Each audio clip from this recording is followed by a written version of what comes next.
Hi, I'm Dr. Charles Cobbs. I'm a neurosurgeon at Swedish Medical Center and the Ivy Center for Advanced Brain Tumor Treatment. This week at the Seattle Science Foundation, we have some exciting things going on. Dr. Amin will discuss MIS approaches to spine tumors Wednesday morning at our STED Talk series. Please note that this presentation will not be CME accredited.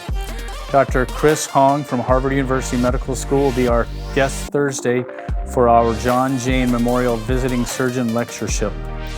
Join us Saturday for our 8th annual SSF robotics course. This course will provide provocative topics and in-depth debates regarding spinal navigation and robotics applications in spine surgery with nationally recognized leaders. Also, mark your calendars for February 9th when we will hold the 9th annual Innovative Approaches to Brain Tumor Management course. I'm personally involved in that course and I'm very excited for the guests we're going to have. As always, you can sign up for any of our courses at ssfcme.org. Thank you for supporting the Seattle Science Foundation.